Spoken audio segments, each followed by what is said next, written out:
مش فلسطين وسوريا ولبنان والأردن والعراق عندهم أسماء شهور السنة مختلفة خالص عن شهور السنة الميلادية، اسمها التقويم السرياني. لا وإيه، هم كمان مطلعين مثل شعبي على كل شهر. يناير كانون التاني. هتقولي إزاي كانون التاني؟ أمال فين كانون الأول؟ هتعرف كمان شوية. وكلمة كانون جاية من كن، يعني يستقر، وفي كانون كن عند أهلك يا مجنون، لأن الجو بيبقى برد فيه قوي. فبراير شباط. الكلمة دي جاية من الفعل شبط، يعني الضرب، لأن برته بتوجع زي الضرب على الجلد بالظبط.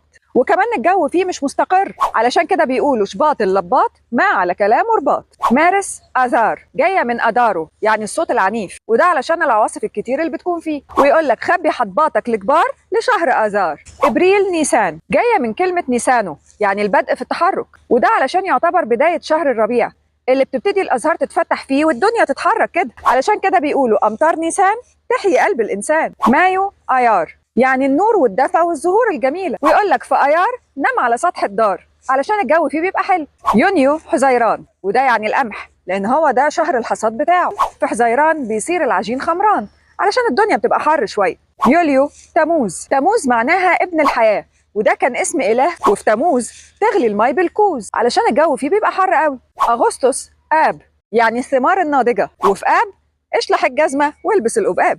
سبتمبر أيلول، يعني الصراخ والندب، وده لأنهم بيعيطوا فيه على الإله اللي مات في شهر تموز. متفهمش هم ليه جايين يفتكروه بعد شهرين. أيلول ذنب ومبلول، في إشارة يعني إن الشتاء هيبتدي يهل. أكتوبر تشرين الأول، ونوفمبر تشرين الثاني. تشرين جاية من كلمة سريانية اللي هي تشراي، بيقابلها في اللغة العربية كلمة شرع، لأن هو بداية فصل الشتاء. يقول لك برد تشرين يقطع المصارين. فين بقى كانون الأول؟ آخر شهر في السنة، شهر ديسمبر، وعلشان كده بيقول لك عرس المجانين في كوانين. كانون الأول وكانون الثاني، اللي هو يعني محدش يتجوز في الشتاء.